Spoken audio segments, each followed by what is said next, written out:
السلام علیکم. مستند مفتیان کرام سے دینی مسائل کا حل جاننے کے لیے ان کے پراسر بیانات سننے کے لیے سبسکرائب کیجیے ایم ٹی ایم حمزہ آفیشیل چینل کو اور بیل آئیکن کو دبائیے تاکہ ہمارے نئے آنے والی ویڈیوز کے نوٹیفیکیشنز آپ کو ملتے رہیں. لائک اور شیئر کرنا مت بھولیے. دین کے پیغام کو پھیلانے میں ہماری مدد کیجیے.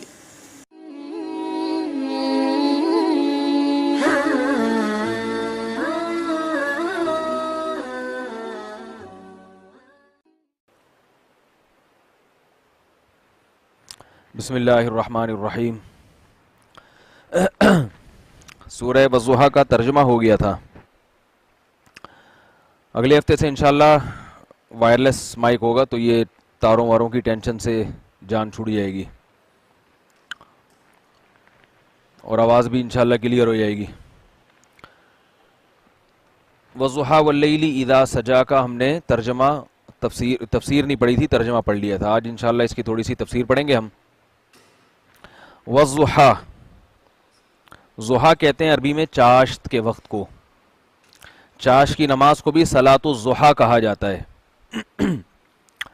اور چاشت کہتے ہیں جب دن کی روشنی خوب پھیلنا شروع ہو جائے. ایک تو ہوتا ہے نا اشراق کا وقت، جب ذرا مدھم روشنی ہوتی ہے. تھوڑا قریب ہو جائیں. تو جب مدھم روشنی ہوتی ہے تو اشراق ہوتا ہے، اس سے زیادہ روشنی ہوتی ہے تو چاشت کا وقت شروع ہوتا ہے، تیز دھوپ. بعض حضرات اس کی ترجمہ کرتے ہیں والضحیٰ کا کہ نبی کے چہرے کی قسم، مگر یہ غلط ہے، اس کی کوئی دلیل نہیں ہے. ضحیٰ کا مطلب چاشت کا وقت، تو چاشت ہی مراد لینی چاہیے. واللیل اذا سجا، یہ پنکھے بند کر دیں، آواز خراب ہو رہی ہے. تھوڑا سا صبر و تحمل، اگلے ہفتے انشاءاللہ. واللیل اذا سجا، اور رات کی قسم. اذا جب وہ، سجا کا مطلب پھیل جائے. یہاں بھی بعض حضرات ترجمہ کرتے ہیں لیل سے مراد نبی کی زلفیں، مگر اس پر کوئی دلیل نہیں ہے. رات ہی ہوتی ہے. ما ودعک ربک وما قلی، نہیں چھوڑا آپ کو آپ کے رب نے، وما قلی، اور نہ ہی آپ کا رب آپ سے ناراض ہوا. ہوا یہ تھا، شان نزول یہ ہے کہ رسول اللہ صلی اللہ علیہ وسلم پر وحی کئی دنوں کے لیے بند ہو گئی. کئی واقعات ہوئے ہیں جن میں نبی صلی اللہ علیہ وسلم پر وحی تاخیر سے نازل ہوئی. ان میں ایک واقعہ تو سورہ کہف کا ہے. یہودیوں نے پوچھا تھا کہ آپ بتائیے کہ اصحاب کہف کون تھے، تو آپ صلی اللہ علیہ وسلم نے فرمایا کل بتاؤں گا، اور انشاءاللہ نہیں کہا آپ. تو اس پر اللہ تعالیٰ کی طرف سے تنبیہ ہوئی اور وحی نازل ہونے میں تاخیر ہوئی ہے. اور اس میں بتایا گیا وَلَا تَقُولَنَّ لِشَيْءٍ إِنِّي فَاعِلٌ ذَلِكَ غَدًا إِلَّا أَن يَشَاءَ اللَّهُ، کبھی بھی کوئی کام کرنا ہو تو ہرگز یوں نہ کہیے کہ میں یہ کام کل ضرور کروں گا، مگر ساتھ میں انشاءاللہ بھی کہیے. کیونکہ اس سے انسان کی اپنے اوپر نظر چلی جاتی ہے کہ میں جو چاہتا ہوں کرتا ہوں، جبکہ اللہ چاہتے ہیں کہ کام کرو مگر نظر کس پہ رکھو؟ اللہ پہ رکھو، کہ اللہ چاہے گا تو ہوگا. تو اس سے انشاءاللہ کی اہمیت کا بھی پتہ چلتا ہے.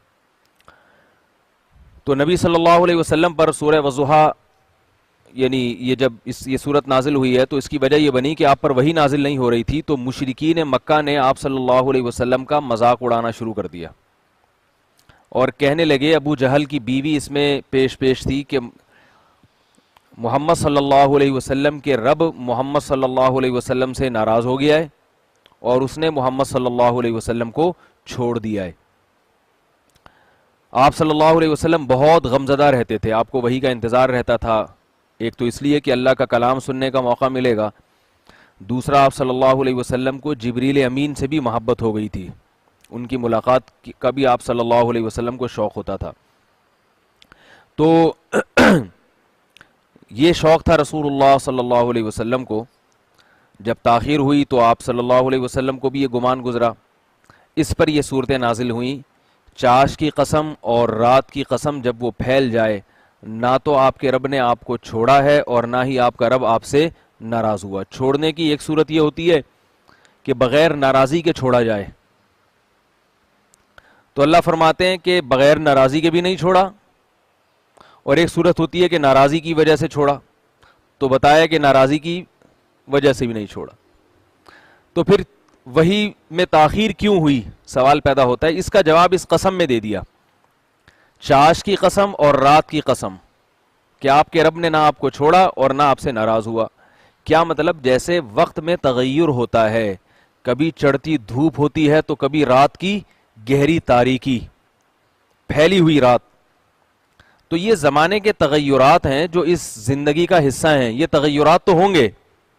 ایسے ہی کبھی وحی کی روشنی ہوگی، کبھی وحی کی روشنی نہیں ہوگی. یہ حکمت ہے، اللہ کی مصلحت ہے.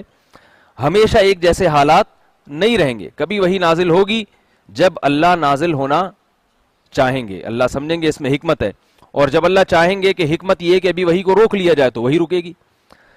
تو جیسے اس زمانے میں وقت میں ٹھہراؤ نہیں ہے، اگر آپ کو دن کی روشنی سے محبت ہے اور آپ چاہتے ہیں کہ دن کی روشنی ہی رہے تو ایسا نہیں ہوتا، بالآخر رات کا اندھیرا آئے گا. اور اگر رات کے اندھیرے سے آپ کو ڈر لگتا ہے تو ڈرنے کی بھی ضرورت نہیں ہے کہ یہ اندھیرا ہمیشہ نہیں رہے گا، دوبارہ دن کی روشنی آ جائے گی. تو یہ سب چیزیں زمانے کے تغیرات میں سے ہیں. تو اس لیے آپ صلی اللہ علیہ وسلم کے ساتھ بھی اللہ کا معاملہ اسی طرح رہے گا، تغیر والا معاملہ. آگے نبی صلی اللہ علیہ وسلم کو تسلی دی جا رہی ہے، وَلَلْآخِرَةُ خَيْرٌ لَكَ مِنَ الْأُولَى، آخرت آپ کے لیے بہتر ہے اولا سے.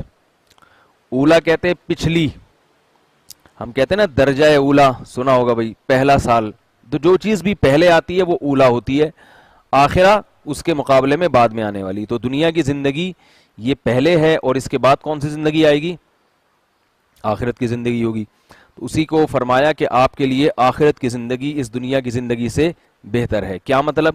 کہ آپ کو یہ جو وقتی طور پر بھی تکلیف ہو رہی ہے، چاہے وحی کے رکنے سے تکلیف ہو یا اس کے علاوہ بھی آپ پر جو آزمائشیں آئیں گی، تو تسلی کی باتیں ہو رہی ہیں. اس میں ایک بات یہ بھی ہے کہ یہ دنیا کی آزمائشیں ہیں، آخرت میں آپ پر کوئی آزمائش نہیں ہوگی.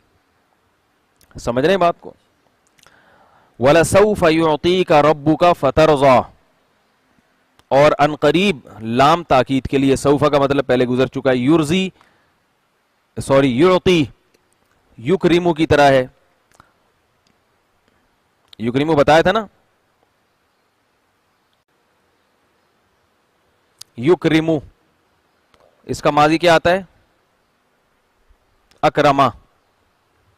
تو اعطیا یعطیو، تو پڑھا کیا جاتا ہے یعطی. وَلَسَوْفَ يُعْطِيكَ، ان قریب عطا کرے گا. کا مطلب آپ کو، رب کا آپ کا رب، فا تو ہوگا کیا؟ ترزا. ترزا کس سے نکلا ہے؟ رضا سے. ترزیو تزریبو کی طرح ہے. ترزا تو آپ راضی ہو جائیں گے، یعنی اللہ تعالیٰ آپ کو اتنا عطا کرے گا کہ آپ خوش ہو جائیں گے. حدیث میں آتا ہے کہ جب یہ آیت نازل ہوئی، لَسَوْفَ يُعْطِيكَ رَبُّكَ فَتَرْضَىٰ، ان قریب آپ کا رب آپ کو اتنا عطا کرے گا کہ آپ راضی ہو جائیں گے. تو آپ صلی اللہ علیہ وسلم نے فرمایا، میں اس وقت تک راضی نہیں ہوں گا جب تک میری امت کا ایک بھی فرد جہنم میں موجود رہے گا. تو آپ صلی اللہ علیہ وسلم کی اس سفارش سے جب تک پوری امت جہنم سے نہیں نکل آتی، آپ صلی اللہ علیہ وسلم اس وقت تک راضی نہیں ہوں گے.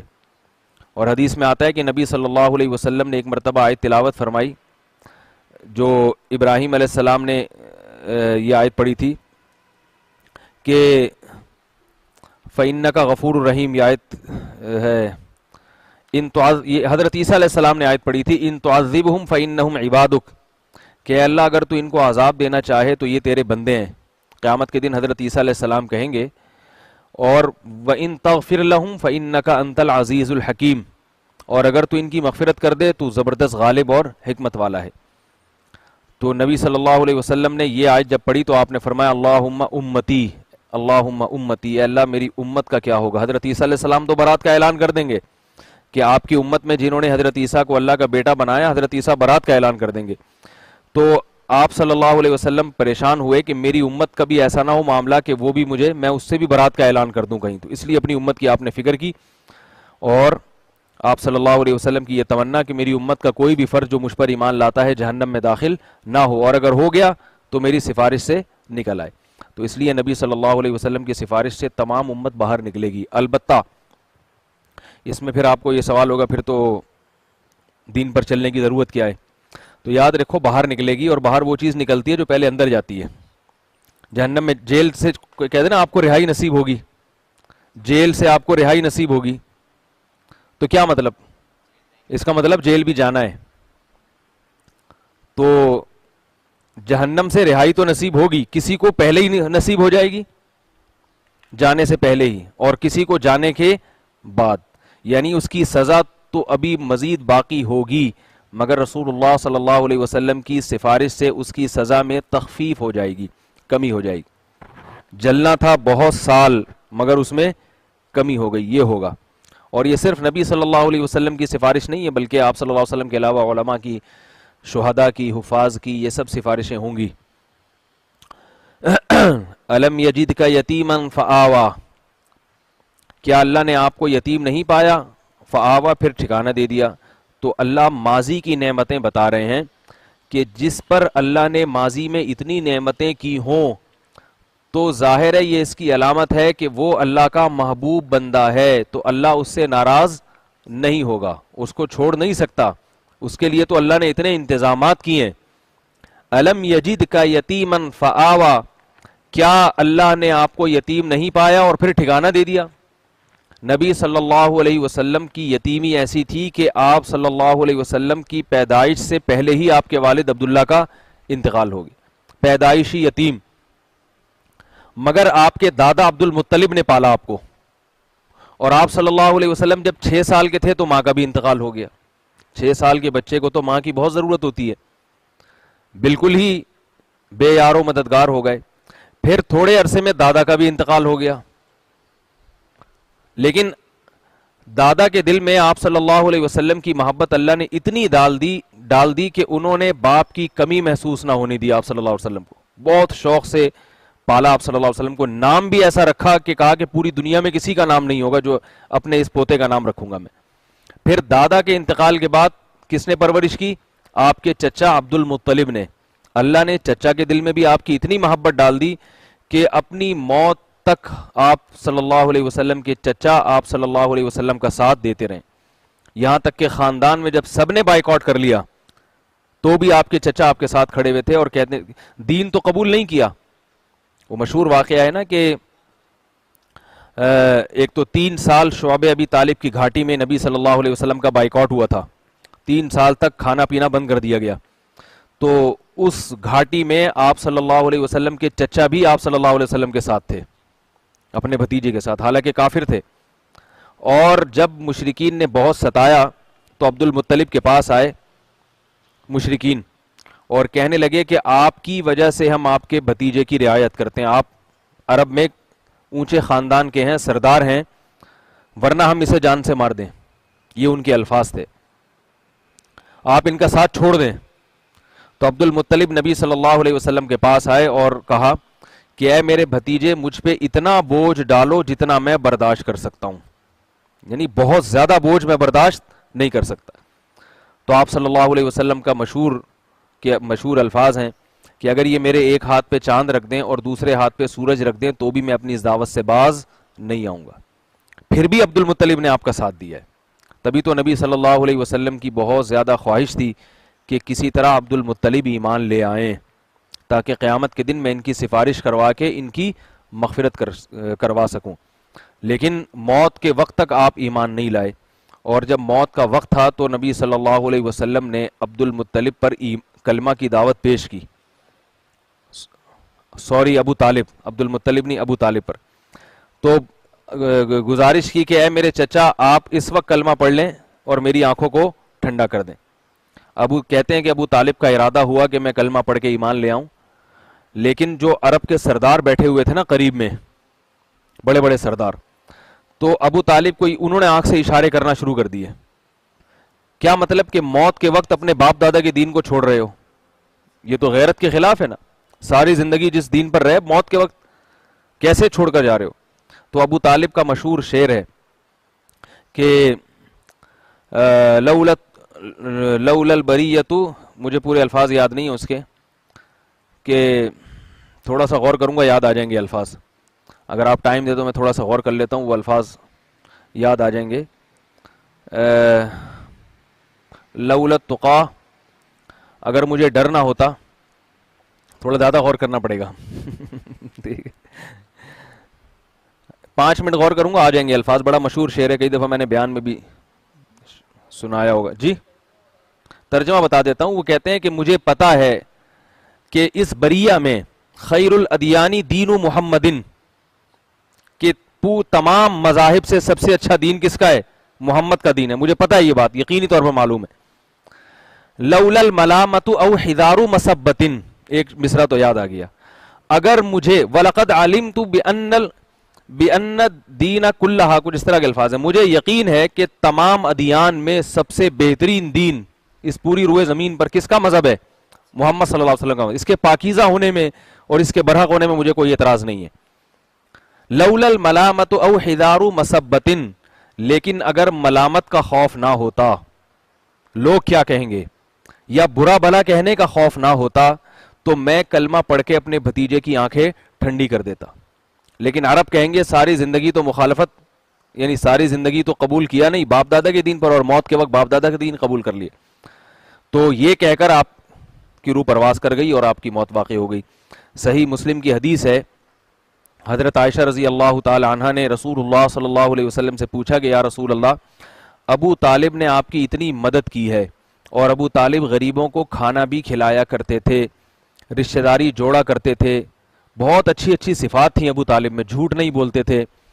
یہ جو برائیاں ہیں نا، جو ایک اخلاقی برائیاں سمجھی جاتی ہیں، ان تمام برائیوں سے ابو طالب پاک تھے، اونچے خاندان کے آدمی تھے. تو کیا ابو طالب کو یہ نیکیاں قیامت کے دن فائدہ پہنچائیں گی؟ اور کیا آپ ان کی مغفرت کی سفارش کریں گے اور ان کی مغفرت ہو جائے گی؟ آپ صلی اللہ علیہ وسلم نے فرمایا نہیں، ان کی مغفرت نہیں ہوگی، اس لیے کہ ان کی موت شرک پہ واقع ہوئی ہے. کفر علیہ وسلم نے کہ ابو طالب جہنم کے سب سے کم درجے کے طبقے میں ہوں گے. اور وہ کیا ہوگا سب سے کم درجے کا طبقہ؟ کہ صرف پاؤں میں آگ کی جوتیاں پہنائی جائیں گی، صرف پاؤں میں. پورا جسم جہنم کی آگ سے باہر ہوگا، صرف پاؤں میں آگ کی جوتیاں ہوں گی. لیکن فرمایا کہ اس سے دماغ ایسے کھولے گا جیسے ہانڈی کھولتی ہے. یہ سب سے کم درجے کا عذاب ہے جو ابو طالب کو ہوگا. کیوں اتنا کم درجے کا عذاب؟ کیوں کہ انہوں نے اسلام کی مدد کی اور کفر میں اچھے اچھے کام کیے.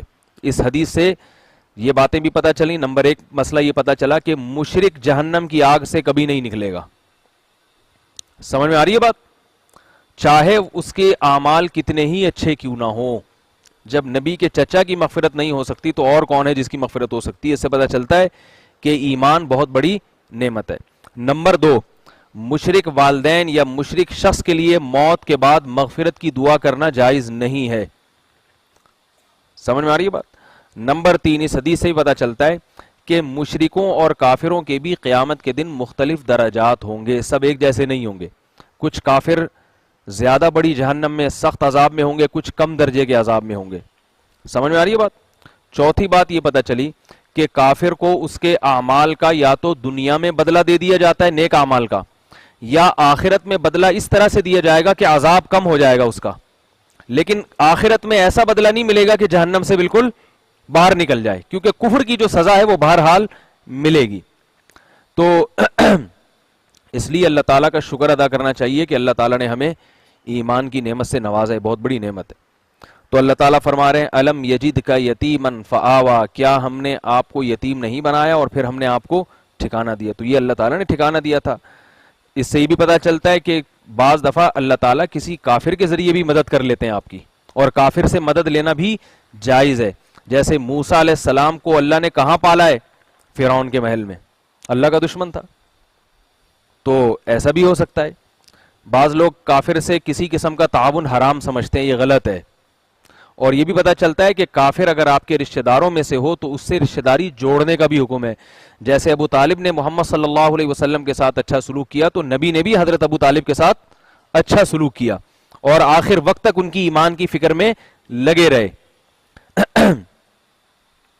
وَوَجَدَكَ ضَالًّا فَهَدَى، اور اللہ نے آپ کو شریعت سے بے خبر پایا سو باخبر کر دیا. یہ بھی اللہ تعالیٰ اپنا احسان گنوا رہے ہیں کہ آپ کو نہ نماز کا علم تھا، نہ روزے کا علم تھا، نہ زکوٰۃ کا علم تھا، نہ وہ اخلاق جو ہم نے بتائے آپ کی زبان پہ جاری کیے. یہ سب باتیں آپ کو کس نے سکھائی ہیں؟ اللہ نے. تو یہ سارے پورا اسلام آپ کو کس نے سکھایا؟ اللہ نے سکھایا ہے. تو یہ جہالت کے اندھیروں سے نکال کر علم کی روشنی میں لانا، یہ بھی کس کا احسان ہے؟ اللہ کا احسان ہے، تو اس نے آپ پر یہ احسان کیا تو وہ آپ کو اس لیے نہیں کیا کہ وہ آپ کو چھوڑ دے، نظر انداز کر دے، اس لیے یہ احسان نہیں کیا اللہ تعالیٰ نے. وَوَجَدَكَ عَائِلًا فَأَغْنَىٰ، اللہ نے آپ کو عائل فقیر پایا، مسکین پایا، فَأَغْنَىٰ اور آپ کو غنی کر دیا. علم سے بھی نوازا اور مال سے بھی نوازا. غنی کیسے کیا؟ یہ نبوت سے پہلے کیا ہے، نبوت سے پہلے ہی اللہ تعالیٰ نے آپ کو غنی کر دیا تھا. آپ صلی اللہ علیہ وسلم کے ہاں غربت بہت تھی، تو جب آپ صلی اللہ علیہ وسلم 25 سال کی عمر کے ہوئے ہیں تو حضرت خدیجہ رضی اللہ تعالی عنہا کو ضرورت تھی کسی ایسے شخص کی جو ایماندار ہو. ان کے پاس پیسہ بہت تھا، جس کے پاس پیسہ ہو اور کام کا تجربہ نہ ہو، خاص طور پہ عورت ہونے کی وجہ سے وہ تو نہیں کاروبار کر سکتی، تو انہیں چاہیے ہوتا ہے ایماندار آدمی کہ جس کو میں پیسے دوں وہ دیانت داری کے ساتھ کما کے اپنا نفع رکھے اور میرا نفع مجھے دے، پرسنٹیج کے حساب سے، جسے مزاربت کہا جاتا ہے. ایک ہے سودی قرضہ، وہ نبی نے پوری زندگی کبھی نہیں لیا اور نہ کبھی سود دیا. اللہ تعالیٰ نے رسول اللہ صلی اللہ علیہ وسلم کو اخلاقی برائیوں سے نبوت سے پہلے بھی بچایا اور نبوت کے بعد بھی. تو حضرت خدیجہ نے آپ کو پیسے دیے، آپ صلی اللہ علیہ وسلم نے اس سے تجارت کی اور بہت ایمانداری کے ساتھ تجارت کی، جو کہ عام طور پر ہوتی نہیں ہے. قرآن میں آتا ہے وَإِنَّ كَثِيرًا مِّنَ الْخُلَطَاءِ لَيَبْغِي بَعْضُهُمْ عَلَى بَعْضٍ، سورہ صاد میں، کہ زیادہ تر مشترک کاروبار کرنے والے ایک دوسرے پر ظلم کرتے ہیں. یہ اللہ نے قرآن میں 1400 سال پہلے بتا دیا، داؤد علیہ السلام کا کلام کو نقل کر دیا اللہ تعالیٰ نے، کہ زیادہ تر مشترک کاروبار کرنے والے کیسے ہوتے ہیں. تب یہ لوگ کہتے ہیں نا فلاں کو پیسے دیے کھا گیا، اور نفع صحیح بتاتا ہی نہیں ہے، کھائے خود دکانیں بنتی جا رہی ہیں اس کی اور خود جناب کماتا جا رہا ہے، مگر یہ کہ جب ہم پیسے اپنا نفع لینے جا رہے ہیں تو بیٹھ کے رو رہا ہوتا ہے، بولتا ہے بھائی کچھ بک ہی نہیں رہا، کیا کریں، یہ ہو رہا ہے وہ ہو رہا ہے. تو یہ اللہ نے پہلے سے بتا دیا ہے کہ جب کسی کے ساتھ مل کے بزنس کرو گے تو جس کی لاٹھی اس کی بھینس، جس کو ڈنڈی مارنے کا موقع ملے گا وہ مارے گا، اللہ سوائے تھوڑے سے لوگوں کے. تو پتہ یہ چلا کہ مل جل کے کاروبار نہیں کرنا چاہیے، سوائے بہت ہی تھوڑے لوگ، وہ تھوڑے کا پتہ نہیں چلتا ہمیں، تھوڑے ووڑے کا جو ہے نا، میں نے تو اپنے واقعات بھی بتاتا ہوں نا میں کہ کس طرح سے زکوٰۃ تقسیم کی ہے ٹھیک ہے. تو کوئی پیسے آپ کسی کو کاروبار کے لیے دیں اور پورا پورا گن کے آپ کو نفع دے تو سمجھ لو یہ آدمی جنتی ہے، اتنا نیک آدمی ہے کیونکہ یہ ڈنڈی مارتے ہیں لوگ اس میں.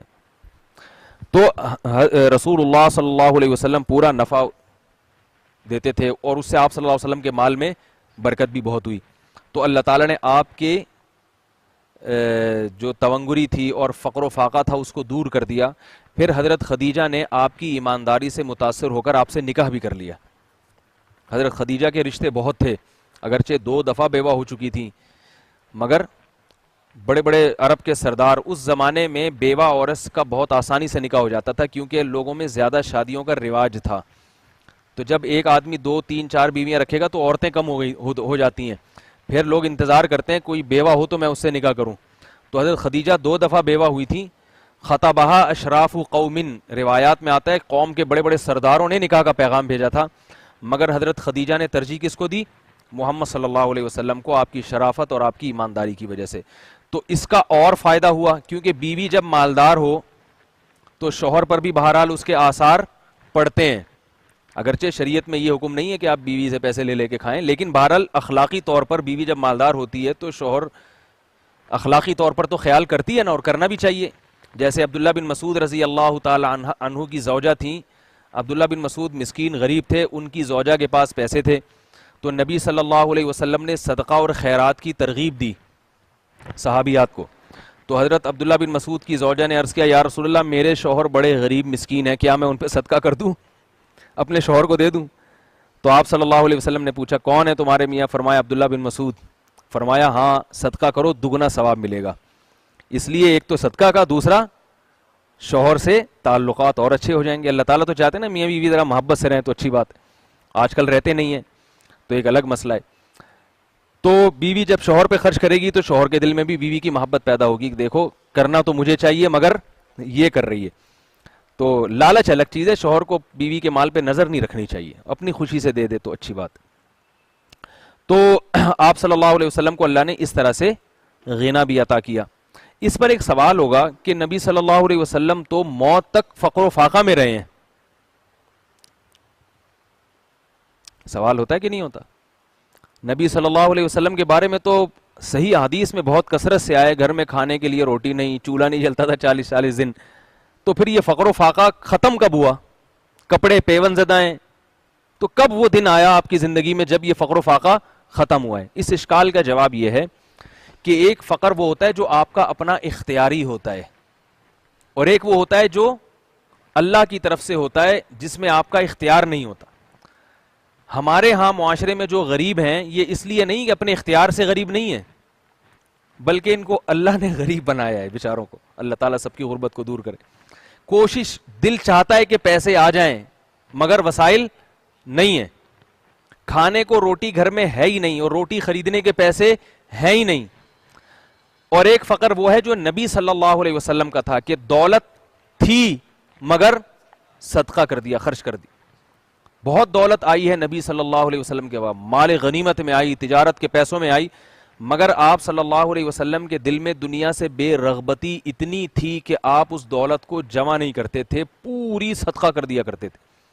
آپ کے پاس کھانے کے پیسے ہوتے تھے مگر جب کھانے کا ٹائم آتا تھا اس ٹائم آنے سے پہلے وہ پیسے صدقہ، اور اپنے گھر والوں کو بھی یہی ترغیب دیتے تھے. اسی طرح اسی وجہ سے امہات المومنین کے پاس بھی بہت پیسہ آیا بعد میں، مگر پھر بھی انہوں نے غربت میں وقت گزارا ہے. مال غنیمت کا پیسہ آتا تھا. نبی صلی اللہ علیہ وسلم کے انتقال کے بعد حضرت عمر نے امہات المومنین کے لیے باقاعدہ حکومتی سطح پہ وظیفہ مقرر کیا تھا. تو وہ ہوتا کیا تھا کہ جس دن پورے سال کا راشن گھر میں آیا ہوتا ہے نا، آٹا چاول دال جو پورے سال کا راشن آئے، تو کیا ہوتا تھا، صبح سے وہ غریبوں کی لائن لگتی تھی. سب کو پتا ہوتا تھا کہ بھئی نبی کی فلاں زوجہ کے گھر راشن ڈل گیا ہے. تو سارے اس زمانے میں غریب بھی اوریجنل ہوتے تھے، آج کی طرح کے فراڈی نہیں ہوتے تھے. ویسے وہ ہوتے تھے ایسے جن کے گھر کھانے کو روٹی نہیں. تو وہ کیا کہتی تھی، بھائی ہمارے گھر تو اتنا ہے، ان بیچاروں کے گھر کچھ بھی نہیں ہے تو ان کو دے دو. تو حضرت زینب نبی کی پھوپھی زاد بہن تھیں. آپ صلی اللہ علیہ وسلم کی زوجات میں سب سے سخی حضرت زینب تھیں. حدیث میں آتا ہے کہ آپ صلی اللہ علیہ وسلم نے فرمایا کہ مجھ سے میری زوجہ، میری جو بیویاں ہیں ان میں سب سے پہلے اس زوجہ سے میری جنت میں ملاقات ہوگی جن کے ہاتھ لمبے ہیں. تو اب ساری زوجات جو ہے نا اپنے ہاتھ ناپتی تھیں والد سے، بھئی کس کا ہاتھ لمبا ہے. حضرت زینب کا انتقال سب سے پہلے ہوا، تو حضرت زینب کی نبی سے ملاقات سب سے پہلے ہوئی. تو پھر پتا چلا کہ بھئی ہاتھ لمبے ہونے سے کیا مراد تھی، یہ سخاوت، کیونکہ سب کو پتا تھا یہ سب سے زیادہ سخی ہیں، تو اس لیے ان کی وفات سب سے پہلے ہوئی ہے. نہیں، حضرت خدیجہ تو انتقال کر چکی تھی نا، وہ تو پہلے ہی ہو چکی تھی. جو موجود بیویاں تھیں ان میں فرمایا تھا کہ سب سے پہلے ملاقات ان سے ہوگی. تو پورا راشن صبح سے لے کے شام تک ختم. حضرت عائشہ کا مشہور واقعہ ہے، روزہ رکھا ہوا تھا، فقیر آیا، 2 روٹیاں تھیں، مانگی، اس کو پکڑا دیں. افطاری کے وقت دیکھا کچھ بھی نہیں ہے تو اپنی باندی سے کہا کہ افطاری لے کر آؤ، کھانا لے کر آؤ. انہوں نے کہا کہ وہ 2 تھی، ایک آپ دونوں ہی دے دیں. تو فرمایا کہ اللہ کی بندی، اس وقت خیال ہوتا تو ایک رکھ لیتے، ایک صدقہ کر دیتے، افطاری کے لیے کچھ تو ہوتا. تو یہ حالات تھے امہات المومنین کے.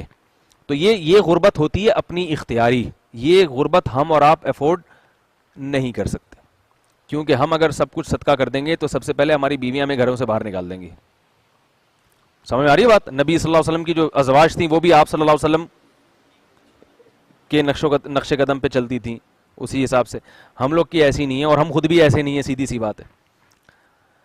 ہم اگر کریں بیویاں نہ بھی نکالیں تو تھوڑی دیر میں ہمیں خود ہی الٹے سیدھے خیالات آنا شروع ہو جائیں گے کہ یار یہ ہم نے کر کیا دیا ہے. کھانے کو روٹی، دوسرا کچھ کھا رہا ہوگا، برگر کھا رہا ہے، یار کاش میرے پاس پیسے ہوتے تو میں بھی کچھ برگر کھا لیتا. میں نے اچھا نہیں کیا، دوپہر میں نے کسی غریب کو، اس کمبخت کو نہاری کھلائی تھی، اس کی وجہ سے اب میرے پاس برگر کے پیسے بھی نہیں ہیں.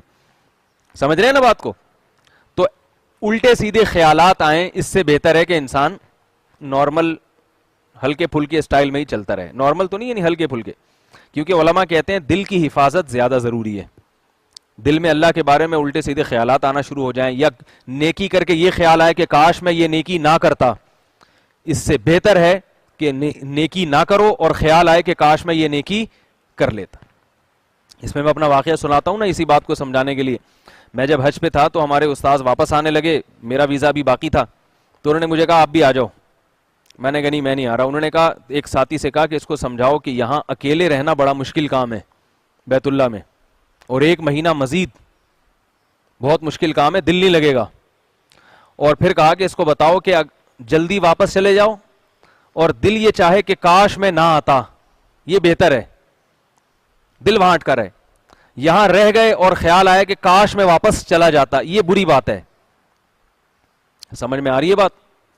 بھائی دل جو ہے نا اس کی اہمیت زیادہ ہے. دیکھو آپ کو کوئی دل سے محبت کرتا ہے اور آپ کو بھی اس سے محبت ہے, تو وہ آپ کو وہ زیادہ اچھا لگے گا.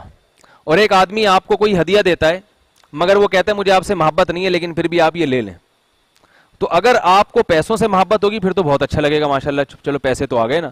لیکن اگر آپ کو اس شخصیت سے محبت ہوگی تو آپ یہ چاہو گے بھائی دل سے محبت کر لیتے, یہ زیادہ اچھا تھا بنسبت یہ ہدیہ دینے کی یا میرے ساتھ تعاون کرنے کی. تو جس سے انسان کو محبت ہوتی ہے وہ اس کی محبت لینا چاہتا ہے, باقی چیزیں دوسرے درجے میں ہوتی ہیں, سمجھ رہے ہیں. اور جس کو محبت نہیں ہوتی وہ کہتے ہیں جیب میں جو چیزیں وہ مل جائیں, محبت گئی تیل لینے. صحیح ہے. تو میں ٹھہر گیا, اللہ کا شکر ہے میرا دل وہاں بہت لگا. مجھے یہ خیال نہیں ہوا کہ میں جلدی کیوں آ گیا, بلکہ دل چاہ رہا تھا کہ اور 1 مہینے کا ویزا ہو جائے تو کتنی اچھی بات ہوگی. جی ہے جی جیب, ہاں بس کچھ بھی مجھے سمجھ میں نہیں آیا, پھر تفصیل سے پوچھیں گے انشاءاللہ. اچھا کیا بات چل رہی تھی؟ تو ہمیں ایسا توکل کا نہیں کرنا چاہیے, ہمیں بس تھوڑے تھوڑے حساب کتاب سے ہی چلنا چاہیے. وَوَجَدَكَ عَائِلًا فَأَغْنَىٰ, ہم نے آپ کو غریب پایا غنی کر دیا. فَأَمَّا الْيَتِيمَ فَلَا تَقْهَرْ, پس یتیم بہرحال یتیم, فَلَا تَقْهَرْ, آپ اس پہ غالب نہ آئیں, اسے دبانے کی کوشش نہ کرو. ہمیں یہ نبی کے واسطے سے ہمیں کہا جا رہا ہے یتیم کو کمزور سمجھ کے اس کو دبانے کی کوشش نہ کرو, کیونکہ اے محمد صلی اللہ علیہ وسلم آپ بھی یتیم تھے, اللہ نے آپ کو ٹھکانہ دے دیا. اگر آپ کے ساتھ ظلم زیادتی ہو جاتی تو کیسا ہوتا؟ تو اللہ تعالیٰ یہاں بتا رہے ہیں کہ یتیم کے ساتھ اچھا سلوک کرو. یتیم کو دبایا کیسے جاتا ہے؟ یتیم کی وراثت کھائی جاتی ہے. بڑا بھائی عام طور پہ نابالغ بھائیوں کی وراثت پی جاتا ہے. جب ابا کا انتقال ہوتا ہے نا تو بہت کثرت سے دیکھا گیا ہے کہ جو بڑا بھائی ہوتا ہے وہ سارے کاروبار بزنس پہ قبضہ کر لیتا ہے, اور تھوڑے تھوڑے پیسے بہنوں کو اور نابالغ بچوں کی اسکول کی فیسیں اس سے ادا کرتا رہتا ہے. کہتا ہے میں ہوں نا تمہاری ضرورتوں کا خیال کرنے کے لیے. کروڑوں روپے کی جائیدادیں ہڑپ, جی پی فنڈ ہڑپ, باقی تھوڑا تھوڑا کچھ لے آیا تحفے تحائف. تو یہ ہے یتیم پہ غالب آنا. تو یتیم کی وراثت اس کے پورے حوالے کرنی چاہیے, اس کی حفاظت محفوظ کرنی چاہیے. جب وہ بالغ ہو جائے سمجھدار ہو جائے اس کے حوالے کرنی چاہیے. اور نبی صلی اللہ علیہ وسلم نے بہت ترغیب دی ہے یتیم کی کفالت کی. آپ نے فرمایا انا وکافل الیتیم کذا فی الجنہ, میں اور یتیم کی کفالت کرنے والا جنت میں اس طرح ہوں گے, میرے ساتھ ہوگا وہ جنت. اور آپ صلی اللہ علیہ وسلم نے یتیم کی کفالت کی بھی ہے. حضرت ام سلمہ بیوہ تھیں, ان سے شادی کی اور ان کے بچوں کو آپ صلی اللہ علیہ وسلم نے پالا. تو یتیم کی کفالت کی نا. اتنے غریب ہیں مگر قرآن کی اس آیت پر عمل کر رہے ہیں, یتیم کے ساتھ حسن سلوک, کہ یتیموں کو لے کے پال رہے ہیں. آج پیسہ ہوتا ہے, اپنی اولاد کو پالنے کے لیے تیار نہیں ہے, اولاد پیدا کرنے کے لیے تیار نہیں ہے کہ پالنی پڑے گی, میرا رزق نہ کھا جائے, 2 روٹیاں زیادہ نہ گھر میں کہیں پکانی پڑ جائیں. تو اپنی خونی رشتوں کو پالنے کے لیے تیار نہیں ہے. یہ کلچر یہودیوں سے آیا ہمارے پاس کہ بس دولت کو سمیٹو. محمد صلی اللہ علیہ وسلم نے ہمیں جو اخلاق سکھائے ہیں وہ کیا ہیں؟ دولت تھوڑی ہو یا زیادہ ہو, خرچ کرنے کا جذبہ ہونا چاہیے اس پہ, اپنی اولاد پہ بھی, یتیموں پہ بھی, رشتہ داروں پہ بھی. وَأَمَّا السَّائِلَ فَلَا تَنْهَرْ, اور مانگنے والے کو جھڑکیے نہیں. مانگنے والے کو, کیونکہ آپ بھی غریب تھے, اللہ نے آپ کو اپنے فضل سے غنی کر دیا. تو اللہ ہر ایک کو تو غنی نہیں کرتا, بہت سے محتاج ہوں گے. تو جب اللہ نے آپ پر احسان کیا تو آپ بھی اللہ کی مخلوق پر احسان کریں. جو بیچارہ غربت اور فقر و فاقہ کے مارے بھیک مانگنے آیا ہے اس کو جھڑکو نہیں. متکبر آدمی ایسے جھڑکتا ہے, ہٹو تمہیں پتہ نہیں ہے میں مصروف آدمی ہوں, ایسے جھڑکتے ہیں. بھائی تم جو آج کوٹ ٹائی اور سوٹ ٹائی میں بیٹھے ہوئے ہو اور کسی کمپنی کے مینیجر بن کے بیٹھے ہوئے ہو, اللہ کی نظر اگر ہٹ گئی 2 منٹ میں روڈ پہ آ جاؤ گے, دیوالیہ نکل جائے گا بالکل, بھیک مانگتے پھرو گے, جوتے خریدنے کے پیسے نہیں ہوں گے تمہارے پاس, ایسے حالات ہوتے ہیں. برونائی کا جو شہزادہ ہے نا, اس پہ ایک ڈاکومنٹری میں نے دیکھی, وہ حقیقت یعنی اوریجنل تھی, اس کو پھر بنایا گیا تھا, کہ اس شہزادے کی حالت یہ تھی کہ سونے کی پلیٹوں میں کھانا کھاتا تھا. وہ جاوید چودھری کا مضمون آیا تھا اس کے اوپر, سونے کی پلیٹوں میں کھانا کھاتا تھا, دنیا کا ارب پتی آدمی. جب حکومت کا خاتمہ ہوا ہے, اس کی حالت یہ تھی کہ کھانے کے لیے اس کے پاس روٹی نہیں ہوتی تھی, پھٹے پرانے کپڑے پہن کے کسی غار میں پڑا رہتا تھا, اور وہیں اس کی موت واقع ہوئی ہے.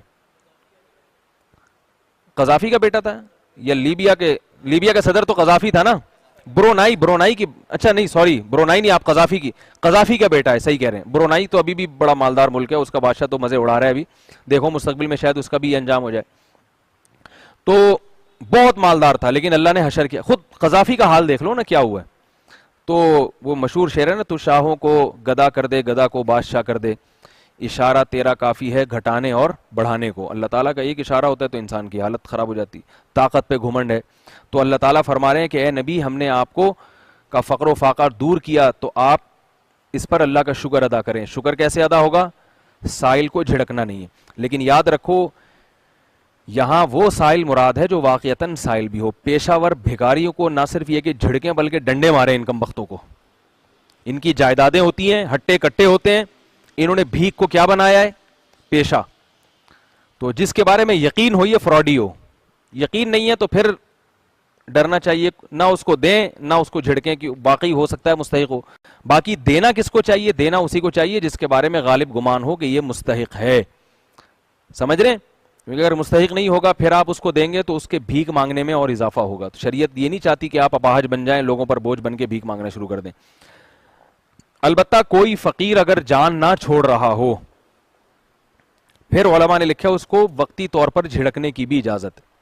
بعض ایسے چپک جاتے ہیں کہ آپ کا جب تک خون نہ پی لیں آپ کی جان, آپ گاڑی چلا رہے ہیں گاڑی کے آگے آ جائیں گے, آپ نے قرآن کی آیت پڑھی, بڑی جھڑکنے کی جاتی ہیں, آپ کہنا ایکسکیوز می پلیز, آپ تھوڑا سا سائڈ پہ ہو جائیے. وہ فقیر سمجھ جاتا ہے کہ یہ بہت اچھے اخلاق کا مالک ہے, اتنے آرام سے اس کو چھوڑوں گا نہیں میں. اور وہ کبھی آگے آ رہا ہے, کبھی گاڑی کا شیشہ صاف کر رہا ہے, جو ہے وہ لائٹ گرین ہو گئی ہے, آپ نے آگے جانا ہے, مگر وہ تو ایسی صورت میں ہارن بجا کے بھی جھڑک سکتے ہیں اس کو, اور ویسے بھی بھائی ہٹو یار یہاں سے. یہ مجبوری میں جھڑکنا ہے. ایک جھڑکنا وہ ہے جو تکبر کی بنیاد پر ہے, وہ حرام ہے. وَأَمَّا بِنِعْمَةِ رَبِّكَ فَحَدِّثْ, اور اپنے رب کی نعمتوں کو بیان کیجئے, اپنے رب کی نعمتوں کو بیان کیجئے. یہ بھی شکر کا ایک درجہ ہے کہ اللہ نے آپ پر جو نعمتیں کی آپ ان کو بیان کریں کہ بھئی میرا فقر و فاقہ اللہ نے دور کیا ہے, میری یتیمی میں کفالت کا انتظام اللہ نے کیا ہے. اس صورت میں بنیادی جو اسباق ملتے ہیں نا, وہ بہت دلچسپ اسباق ہیں جو ہم سب کے لیے ہیں. وہ میں ان کا خلاصہ بیان کرتا, وقت ہے اچھا, ان کا میں جلدی خلاصہ بیان کر دیتا ہوں. ایک تو اس صورت سے ہمیں یہ سبق ملتا ہے وَالضُّحَىٰ وَاللَّيْلِ اِذَا سَجَىٰ سے, کہ انسان کو خوشی کی حالت میں اترانا نہیں چاہیے اور غم کی حالت میں مایوس نہیں ہونا چاہیے. سمجھ رہے ہو کیوں؟ دن اور رات کا تغیر جیسے ہوتا ہے تو انسان کے حالات کا بھی تغیر ہوتا ہے. اگر آپ خوشی کی حالت میں اترائیں نہیں, یہ خوشی آپ سے چھینی بھی جا سکتی ہے. ایک شاعر کا شعر ہے, کل وہ میرے بھی آنگن میں تھی جس پہ تجھ کو غرور آج ہے. کل وہ میرے بھی آنگن میں تھی جس پہ تجھ کو غرور آج ہے, کل یہ شاید تجھے چھوڑ دے اس خوشی کا بھروسہ نہیں. آنگن سے مراد خوشی ہے. میرے بھی آنگن میں تھی, خوشی میرے بھی آنگن میں تھی. آپ لوگ کچھ اور سمجھ رہے ہیں, ٹھیک ہے. کل وہ میرے بھی آنگن میں تھی جس پہ تجھ کو غرور آج ہے, یعنی جس خوشی پہ آج تجھے غرور ہے نا, کل وہ میرے بھی گھر میں رہتی تھی. کل یہ شاید تجھے چھوڑ دے, جیسے اس نے مجھے چھوڑا تو شاعر کہہ رہا ہے کہ تو نہ اترا, وہ ممکن ہے یہ تجھے بھی چھوڑ دے, اس خوشی کا بھروسہ نہیں. تو دوسری طرف بھی لے جا سکتے ہیں آپ اس کو, وہ بھی اس کا بھی کوئی بھروسہ نہیں ہوتا کہ چھوڑ چھاڑ کے بھاگ جائے. تو اس سے کیا پتہ چلتا ہے؟ نمبر ایک, اترانا نہیں چاہیے اللہ سے, خوشی میں بھی تھوڑے تھوڑے ڈرتے, بھائی اللہ کا فضل ہے. اور غم میں مایوس نہیں ہونا چاہیے. بھائی رات کی تاریکی کے بعد اللہ نے دن کی روشنی بھی رکھی. آج آپ کو کوئی غم ملا ہے, ممکن ہے کل کوئی خوشی مل جائے, ممکن ہے یہ غم زائل ہو جائے, زائل نہ ہو تو ایسی خوشی مل جائے جس سے اس غم کے آثار ختم ہو جائیں. ایسا بھی ہوتا ہے جیسے نبی کے ساتھ ہوا, اللہ نے بتایا کہ وہی آئے گی بھی اور ایسا بھی ہوگا کہ نہیں بھی آئے گی. دوسرا اس سے کیا سبق ملتا ہے, عقل مند کو یہ سبق ملتا ہے کہ محمد صلی اللہ علیہ وسلم اپنے اختیار سے وہی اپنی زبان سے خود سے نہیں کہتے تھے, ورنہ آپ کو اتنی تکلیف نہ ہوتی. اگر آپ کا گڑھا ہوا کلام ہوتا آپ خود بنا کے پیش کر دیتے. تو پتہ یہ چلا اس سے اور قرآن پر ایمان بڑھتا ہے کہ نبی کو تانے مل رہے ہیں مگر آپ صلی اللہ علیہ وسلم ایک لفظ بھی زبان سے نہیں کہہ رہے کہ یہ اللہ کی طرف سے نازل ہوا ہے, بلکہ انتظار کر رہے ہیں کہ اللہ ہی کچھ کہے گا تو ہوگا, ورنہ میں نہیں کہہ سکتا اپنی طرف سے. سمجھ رہے ہو بات کو؟ یہ دوسرا سبق ملتا ہے ہمیں. تیسرا سبق یہ ملتا ہے کہ اہل ایمان کے لیے بعد کی زندگی اس دنیا کی زندگی سے بہتر ہے, اور کافروں کے لیے دنیا کی زندگی آخرت کی زندگی سے بہتر ہے. لہذا اسی سبق میں یہ ایڈ کر لینا چاہیے, لہذا ہمیں غیر مسلموں کی عیاشی کو دیکھ کر ان سے متاثر نہیں ہونا چاہیے. آج لوگ کہتے ہیں نا گورے اتنے مزے میں, ان کے یہاں تو نہ لوڈ شیڈنگ ہے نہ گیس کا مسئلہ, ڈاکٹر اتنے اچھے, اسپتالوں کا نظام اتنا اچھا. ہمارے یہاں تو چنچی تھی ایک, وہ بھی بند کر دی گورنمنٹ نے, ہسپتال پہنچنے کا کوئی ذریعہ ہی نہیں ہے, اور خود اس چنچی میں اگر چلے بھی جائیں تو صحت مند آدمی بیمار ہو کے نکلتا ہے اس میں. تو عجیب عجیب حالات ہیں. کوئی بات نہیں, ہمارے ملک کی یہ جو حالات خراب ہیں یہ ان غیروں کی وجہ ہی سے ہیں, ان کفریہ طاقتوں نہیں تو ہم مسلمانوں کو پیچھے رکھا ہوا, آگے نہیں بڑھنے دیتے ان کو. تو اللہ نے بتا دیا بھائی تم ایمان اعمال صالحہ پر قائم رہو, آنے والی زندگی انشاءاللہ تمہارے لیے اس دنیا کی زندگی سے بہتر ہے. اس سے بھی پتہ چلتا ہے جو خواتین پردہ کرتی ہیں, برائیوں سے بچتی ہیں, ان کو آزمائشوں سے گزرنا پڑتا ہے. کل پرسوں ایک خاتون کا فون آیا کہ میں شرعی پردہ کرتی ہوں اور اس پردے کی وجہ سے میری ابھی تک شادی نہیں ہوئی, 34 سال عمر ہو گئی. میری بہنیں پردہ کرتی ہیں نہیں کرتی, ان سب کی شادی ہو گئی ہے, وہ پردہ نہیں کرتی, اور میرے پردے کی وجہ سے شادی نہیں ہو رہی. منہ پہ انکار کر کے جاتے ہیں کہ بھئی ہمیں پردے والی نہیں چاہیے. زیادہ تر تو بے دین لوگ ہی ہیں نا, لیکن اس کی ہمت دیکھیں, اس نے کہا بھائی کچھ بھی ہو جائے میں ایک دفعہ جب پردہ کیا ہے تو یہ پردے پہ میں کمپرومائز نہیں کروں گی. تو یہ بڑی آزمائش ہے عورت کے لیے. گھر والے تانے دینا شروع کر دیتے ہیں, معاشرے میں مسائل کھڑے ہو جاتے ہیں. تو اللہ نے کیا فرمایا دینداروں کے لیے, بھئی یہ آزمائشیں انشاءاللہ ختم ہوں گی. جو بے دین ہے نا ان کو پتہ چلے گا, ان کی شادیاں ہو گئیں, ان کی اولادیں ہو گئیں, وہ سمجھ رہی ہیں کہ ہم بہت خوش ہیں ماشاءاللہ, دیکھو ہم بے پردہ تھے اس لیے ہماری شادی ہوئی. تو اللہ بتا رہے ہیں کہ اب یہ آخرت بھی آئے گی, اس میں پتہ چل جائے گا. ٹھیک ہے نا. وَلَسَوْفَ يُعْطِيكَ رَبُّكَ فَتَرْضَىٰ, اور ان قریب آپ کا رب آپ کو اتنا دے گا جس سے آپ راضی ہو جائیں گے. الم یجدک یتیما فآویٰ, اب اللہ اپنی نعمتیں گنوا رہے ہیں. اس میں ایک سبق, کتنے اسباق ہو گئے جب بھی بتائے میں نے, 3 ہو گئے. چوتھا, یتیمی ایک بہت بڑی آزمائش ہے, کیونکہ اللہ یہاں وہ نعمتیں بیان کریں گے جو بہت بڑی نعمتیں. تو پتہ یہ چلا کہ یتیمی بہت بڑی آزمائش, اور کسی کی یتیمی میں کفالت کا انتظام ہو جانا یہ بہت بڑی نعمت. تو جب کسی بچے کا, یتیم اسے کہتے ہیں نابالغ لڑکا یا لڑکی جس کا باپ فوت ہو جائے, جس کا باپ فوت ہو جائے, تو یہ بہت بڑی آزمائش ہے بچوں کے لیے. دیکھو چھوٹے بچے کی ماں فوت ہو جائے نا, اس کے لیے شریعت میں الگ سے کوئی ورڈ نہیں ہے, کوئی لفظ نہیں ہے, اور اس پر خرچ کرنے کے الگ سے فضائل نہیں ہیں, اس لیے کہ ماں کے فوت ہونے کو شریعت کوئی بڑا نقصان نہیں مانتی. ماں کی ضرورت ہے بچپن میں, اور ظاہر ہے ماں جیسا کوئی پیار نہیں دے سکتا, مگر یہ تھوڑے دنوں کے لیے, تھوڑے دنوں کے لیے. ماں جو ہے وہ باپ کی کمی پوری نہیں کر سکتی, جبکہ باپ ماں کی کمی پوری کر لے گا. سمجھ میں آ رہی ہے بات؟ ایک تو یہ کہ اگر بچے کی ماں کا انتقال, ہم نے دیکھا ہے بہت سارے بچے جن کی ماؤں کے انتقال ہو جاتے ہیں پھر بھی پل جاتے ہیں. وہ باپ کوئی ماں سے لا کے رکھ لے گا کرائے پہ, شادی کر کے لیتا ہے, بھائی اگرچہ سوتیلی ماں ہوتی ہے مگر باپ نگرانی کرتا ہے کہ یہ میرے بچوں کے ساتھ الٹا سلوک تو نہیں کر رہی. اگر وہ گڑبڑ کرے گی تو باپ خود ہی میں نے ایسے بھی دیکھا ایک آدمی کو کہ اس کی بیوی نے طلاق لے کے چلی گئی بچے چھوڑ کے, وہ اپنی دونوں بچیوں کی پیشاب پخانے بھی خود صاف کرتا ہے, ان کے پیمپر بھی خود تبدیل کرتا ہے, ان کو گود میں اٹھائے جہاں جائے گا گھومے گا, چھوڑتا نہیں ہے ایسے وہ. تو کچھ بھی ہو اپنی جان ہتھیلی پر رکھ کر خون پسینہ ایک کر کے باپ بہرحال ماں کی کمی پوری کرتا ہے. اور اگر سوتیلی ماں لاتا بھی ہے تو وہ دیکھتا ہے کہ سوتیلے پن کا مظاہرہ تو نہیں ہو رہا اس کے ساتھ. سمجھ آ رہی ہے نا, ڈر ڈر کے رہتی ہے. اور تھوڑے دنوں میں بچہ بالغ ہو جاتا ہے, اس کے مال کی بھی حفاظت, اس کی تعلیم, اس کے اخلاق, ان سب چیزوں کی. جبکہ بچے کا باپ اگر مر جائے تو ماں میں محبت تو بہت ہوتی ہے, مگر ماں یہ سارے کام کر نہیں سکتی. نمبر ایک, بچے کی تربیت, اس کے لیے باپ جیسا روب چاہیے جو ماں میں نہیں ہوتا. نمبر دو, باپ بچے کے حق میں جتنا غیرت مند ہوتا ہے نا, اتنی اللہ نے ماں میں غیرت رکھی نہیں ہے. غیرت مند کا مطلب یہ ہے کہ اگر اس بچے کو ذرہ برابر بھی, خاص طور پہ بیٹی کے معاملے میں ذرہ برابر بھی اس کی عزت پہ آنچ آنے کا خطرہ ہوگا تو باپ بندوق نکال لے گا. صحیح ہے نا, جان پہ کھیل جائے گا اور اس کی عزت پہ آنچ نہیں آنے دے گا. جبکہ ماؤں کے بارے میں اتنا نہیں ہوتا. مائیں جو دیندار ہوتی ہیں وہ تو خیال کرتی ہیں, مگر اتنا وہ بھی نہیں کرتی جتنا باپ کر رہا ہے. اور جو دیندار نہیں ہوتی وہ تو بالکل کھلی آزادی دی ہوئی ہے. بچیوں کی دوستیاں ہیں, آپ نے دیکھا کہ لڑکے بھی آ رہے ہیں, بوائے فرینڈ ہیں, اور یہ باپ اگرچہ خود ایک نمبر کا آوارہ بھی ہونا تو اپنے گھر میں وہ ایسا ماحول پیدا ہونے نہیں دیتا. اور بھی بہت ساری چیزیں ہیں, وہ میں انشاءاللہ اگلے سیشن میں, اگلی کلاس میں بتاؤں گا کہ باپ کے مر جانے کو شریعت بہت بڑا نقصان مانتی ہے, اور ماں کے مر جانے کو بھی نقصان, مگر اتنا بڑا نہیں. تو اس کی اور بھی کچھ مثالیں, اور پھر یتیم پر کی کفالت کرنے کی فضائل, تو کفالت کے جو فضائل ہیں وہ انشاءاللہ اور بھی بتاؤں گا. اور مزید کیا اسباق ملتے ہیں یہ اگلی کلاس میں انشاءاللہ. اللہ تعالیٰ سمجھنے کی, عمل کی توفیق عطا فرمائے. وما علینا الا البلاغ.